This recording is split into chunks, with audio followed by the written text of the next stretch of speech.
It's a pleasure to announce our next keynote, Tim Rice from Coinmetrics. He's going to be speaking about the next big risk in crypto, and I can't wait to hear about it. Tim. Thank you.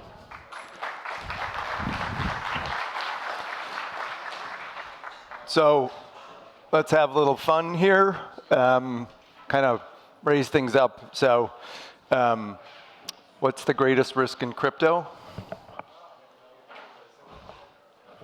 See if I can get my clicker working.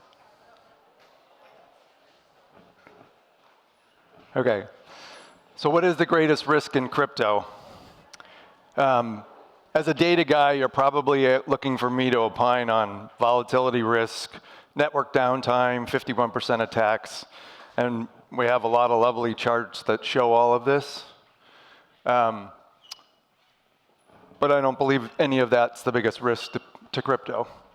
The greatest risk to crypto is its popularity, its persistence, its inability to be easily shut down. It makes people feel threatened. It makes governments feel threatened. They can't control it. Banning it doesn't work. We've seen that every place we've tried to ban the asset. It just doesn't work. What happened when China banned mining? It moved to North America. So what can governments do if they can't get rid of it? They really have only two options. They can come up with sensible regulation, but it makes it safe for the masses and gives it the chance to succeed. Or they can let it burn. So let it burn. They cannot insure it, they cannot take care of the masses, and they can just watch it burn because of the startup culture where we need better risk controls and risk management practices internally. So I probably sound like some weird conspiracy theorist, but I've actually been doing this for 4 decades now. I'm the CEO and co-founder of Coinmetrics. We started 5 years ago. I've worked at places like Thomson Reuters and TradeWeb and Market and other places. And I cut my teeth in crypto by spending 2 years with the team at Consensus in 2016 and 17, where I feel I've got a pretty good handle on how to bridge the gap between crypto and traditional finance. Over that 40-year, 4 decades I've been doing this, we've seen a lot of crisis across the traditional financial sector. And while they have many things in common, one of the things, but not all of them, is there's poor or no regulation. So think about 2008, where we basically had, the banks were regulated, but the MBS market was not well overseen.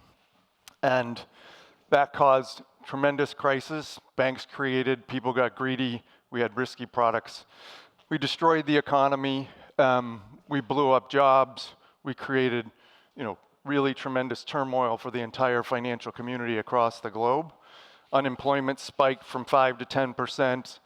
Trillions of dollars of investor assets were lost on public stock markets. Real estate crashed.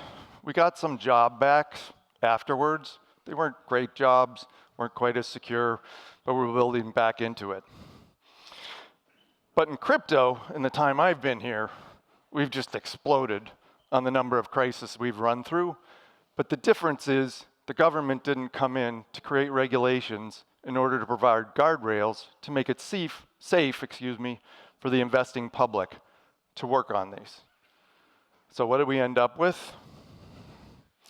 Instead of the government showing us what to do, they enabled this guy to get to high places. Let's dive into FTX for a minute. This thing was not a US thing, wasn't regulated by US regulators, because you can't register in the US. Instead, what we ended up with is SBF hobnobbing with politicians, lauded by the mainstream media as some wonderkin. And so what do you end up with? You end up with a venue with no risk management controls, no best practices, and no guardrails to keep us safe as investors. This ends up spending months and months in the public media and stuff that I still feel the industry is suffering in dealing with from an image perspective. So what have we done since then? Well, we locked him up. It's a great American phrase. We love using that. It's a good start. There was been somewhat crackdowns and restricting U.S. investors from investing in non-domestic U.S. domestic exchanges, but of course, we're creative and we go find DEXs and we learn to trade in other places. We haven't been able to get exchange disclosures that are appropriate for exchanges to get listed. We haven't enabled the largest custodians in the world to custody this asset. We've really struggled to create things afterwards. On top of that, we have recently repealed SAB 121. The president vetoes it last weekend.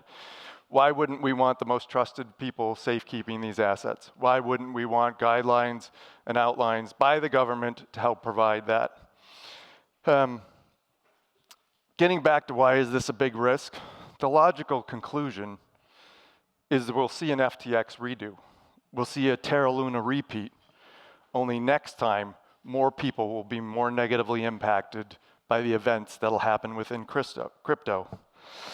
This is concerning and may exactly be what certain governments want.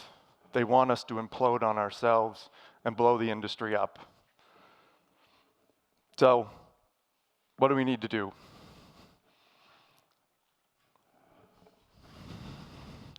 So obviously, we need to push for some common sense regulations. We need to engage, we need to vote, we need to work with our lobbyists to create the right things. The thing that I found refreshing is crypto startups come in, and even though they aren't forced to do things, they do the right things. They create things ahead of regulation. So what does that leave us to do? We need to regulate ourselves. Yep, there it is. It's a big job. It's been done before. We can certainly figure out how to do this. Self-regulatory organizations are successful across the globe. The most one that I know closely is FINRA. FINRA does a great job basically regulating brokerages and exchange-traded markets in the US.